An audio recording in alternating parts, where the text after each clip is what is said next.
Friends, नमस्कार दोस्तों। स्वागत है आप सभी का मेरे YouTube channel civil point classes में। आज मैं काफ़ी दिनों के बाद आपके सामने इंटरेक्शन करने आ रहा हूँ।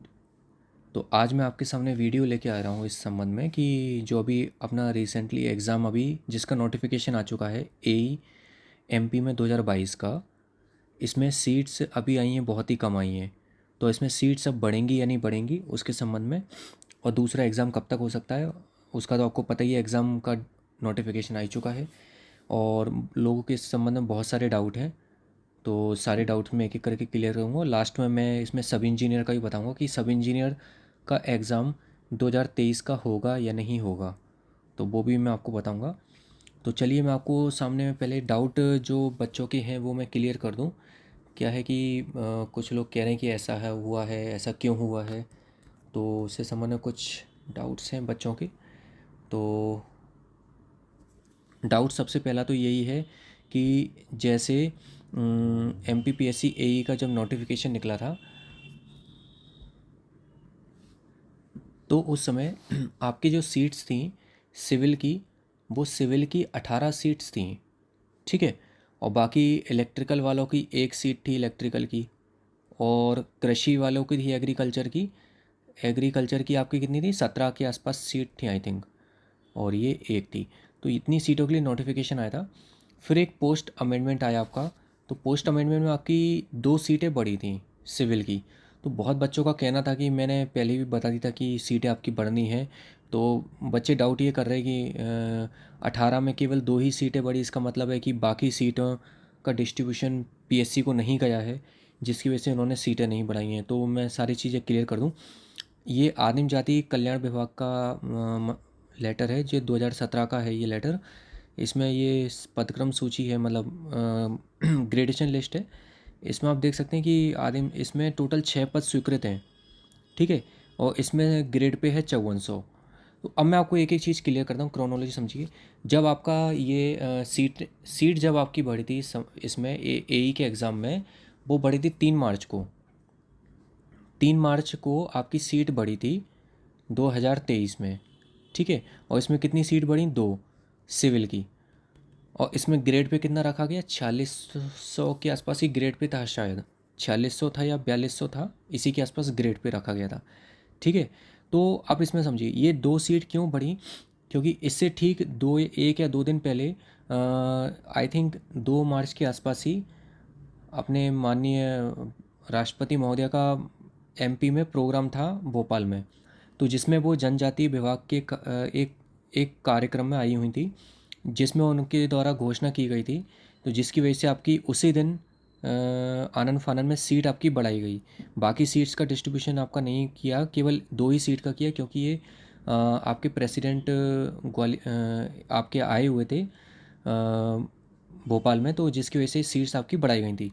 और उसमें एक गलती ये हो गई थी, आपका 4200 ग्रेड पे लिख गया, जो उसका अभी अमेंडमेंट होके आपका 5400 हो जाएगा। ये क्योंकि देख सकते हैं आदिम विभाग में यहाँ क्लियर लिखा हुआ है 5400 ग्रेड पे है, कि आनन फानन में सीट्स आपकी बढ़ी गई थी, जिसकी वजह से ये ग्रेड पे दिक्कत आई। तो आप डाउट ना करें, ये 4200 की जगह आप 5400 ग्रेड पे समझिएगा, वो लास्ट में हो जाएगा जब आपकी ओवरऑल सीटें जब वही बढ़ेंगी। अब मैं आपको बताता हूँ आपकी सीट्स बाकी क्यों नहीं बढ़ी हैं। आप किसी भी डिपार्टमेंट में जाइए, वो आप लोगों को नहीं बताएंगे कि आपकी सीट्स बढ़ेंगी या नहीं बढ़ेंगी, क्योंकि आपको पहले भी पता चल चुका है। आपने पीएससी को बहुत फ़ोन लगाए, उन्होंने नहीं बताया कि रिज़ल्ट कब देंगे, उन्होंने नहीं बताया कि आपका इंटरव्यू कब होगा। पीएससी या विभाग नॉर्मली आपको नहीं बताएगा कि वो कौन सी चीज़ कब करने वाले हैं। उन्हें जब अपना ठीक लगेगा उसी अकॉर्डिंग वो काम करेंगे। आप चाहे उनके पास भीड़ लेके चले जाइए या कुछ भी कर लीजिए, वो नहीं सुनेंगे। तो इसी के लिए आपका ये बता दूं मैं, आपका क्रोनोलॉजी क्या है कि आपकी क्रोनोलॉजी ये है, आपका जून में वो सॉरी मई में एक प्रोग्राम होने वाला है सीएम साहब का प्रोग्राम होने वाला है। जैसे टीचरों का उन्होंने नियुक्ति पत्र बांटे थे, ऐसे ही मई में उनका शेड्यूल इस समय बहुत ज़्यादा बिजी है। जब भी उनको टाइम मिलेगा शेड्यूल से, जैसे ही शेड्यूल आएगा वो आपको 10 मई के आसपास मिल जाएगा। मई में सीएम एक प्रोग्राम करने वाले हैं, वो नियुक्ति पत्र बांटेंगे। सारे जितने भी इंजीनियर्स नियुक्त हुए हैं उन सभी को नियुक्ति पत्र बांटेंगे, ये प्रोग्राम है।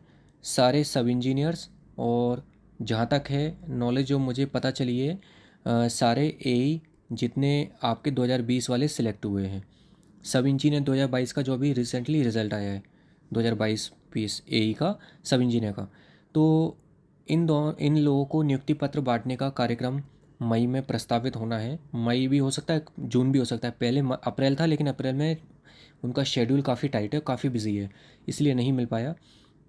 आपका मई में अभी तक प्रपोज्ड है टाइम, और जिसमें सभी विभाग अपनी सब इंजीनियर का वो डिटेल भेज भी रहे हैं, जिसका मैंने डिटेल टेलीग्राम चैनल पे डाला भी है सारे सभी लोगों का।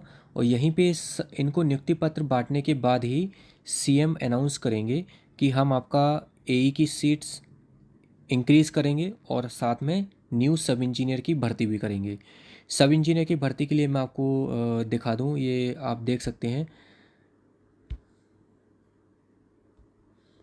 सब इंजीनियर की भर्ती के लिए लेटर हैगा ये सभी विभागों में ये ऐसे लेटर जाने चालू हो गए हैं। समय सीमा यहाँ पे क्लियरली लिखा हुआ है, महत्वपूर्ण है। ये देखिए 15 मार्च 2023 में ये लेटर, ये जल संसाधन विभाग का है। ये इन्होंने सभी विभागों को भेजा है कि माननीय मंत्री जी द्वारा निर्देश के पालन में ये इन्होंने मांगा है कि सब इंजीनियर के कितने रिक्त पद हैं। अब चूँकि नई भर्ती हो गई है तो उसके बाद कितने रिक्त पद बचे हैं उनकी इन्होंने इसमें डिटेल मांगी है। इसमें देख भी सकते हैं कितने रिक्त पदों की संख्या उपयंत्रियों की। ये पूरी आपकी एग्जाई होके जा रही है, जिसमें सारे सब इंजीनियर्स की भी जा रही है, एई की भी जा रही है आपके। और इसी के साथ आपका सब इंजीनियर का एग्ज़ाम दोबारा 100% होगा 2023। इलेक्शन के पहले पहले इसका नोटिफिकेशन आपका 101% आएगा। आप विश्वास मानिए, बिल्कुल आएगा। और आपकी एई की जो सीटें हैं वो भी बढ़ेंगी। और ये कब बढ़ेंगी, बच्चे बोल रहे हैं कि कब बढ़ेंगी, ये तो कोई भी नहीं बता सकता कब बढ़ेंगी, लेकिन आपकी सीट्स बढ़ेंगी। और जहाँ तक है सीएम साहब आपके घोषणा भी करेंगे, क्योंकि इलेक्शन ईयर है। इलेक्शन ईयर में हर किसी को श्रेय लेते ही हैं, चाहे कोई भी पॉलिटिकल पार्टी हो। इसके पीछे बहुत चीज़ें रहती हैं, क्योंकि वोट बैंक बहुत बड़ी चीज़ है। तो श्रेय लेने के लिए सभी लोग क्लियर, इसमें एक बड़ा प्रोग्राम होगा और जिसमें बोला जाएगा कि इंजीनियर्स के द्वारा ही मेन डेवलपमेंट होता है, तो हम इंजीनियरों को अभी अब बहुत आवश्यकता है। तो अभी तो मैं बहुत कम लिए हैं, अभी बहुत सारे भर्ती करने वाले हैं। तो 2023 अभी जो मई में प्रस्तावित कार्यक्रम है उसमें ये घोषणा करेंगे, और जहाँ तक कि जून जुलाई तक आपका सीट्स बढ़ जाएंगी। ठीक है, तो एई की भी सीट्स बढ़ेंगी आपकी, और सब इंजीनियर का नया एग्ज़ाम भी आएगा। तो आप अपना क्लियर रखिए, आप अपनी तैयारी कंटिन्यू रखिए। कुछ लोग बहुत कह रहे हैं कि सीट नहीं बढ़ेंगी, हम डिपार्टमेंट हो जाए हैं, नहीं बताया। तो आप बिल्कुल बेशक जाइए डिपार्टमेंट वाले नहीं बताएंगे आपको। आप अपनी तैयारी रखिए। सीट्स आपकी 200 के आसपास इतनी रहेंगी एई की, जो मैं पहले भी बोल चुका हूँ। पहले बहुत लोग बोल रहे थे कि एई 2022 का नोटिफिकेशन आएगा नहीं आएगा, जबकि अगस्त 2022 में मैंने ऑलरेडी डाल चुका हूँ। मेरा एक वीडियो आप देख सकते हैं, उसमें मैंने क्लियर पहले ही बोल दिया था कि एई का नोटिफिकेशन आएगा, पहले सीट्स कम आएंगी, फिर बाकी जाके अमेंडमेंट के द्वारा सीट्स उसमें इंक्रीज़ होंगी। तो आप देख सकते हैं कि वही इसमें हुआ है। आपकी सीट्स बढ़ेंगी। आप अपनी तैयारी कंटिन्यू रखिए और किसी की बातों में ना आइए, आप अपनी तैयारी करिए। सीट्स बढ़ेंगी और आपका एग्ज़ाम अक्टूबर में प्रपोज्ड है, और अक्टूबर में जहाँ तक है होना चाहिए। अगर इलेक्शन का कोई इशू ना आया तो अक्टूबर में आपका एग्ज़ाम हो जाएगा। ठीक है दोस्तों, यही था आज की न्यूज़ मेरी साइड से। और मेरे चैनल पे जुड़े रहिए, लाइक सब्सक्राइब जरूर करिए चैनल पसंद आए तो। और जो भी डाउट हो मुझसे आप टेलीग्राम पे पूछ सकते हैं।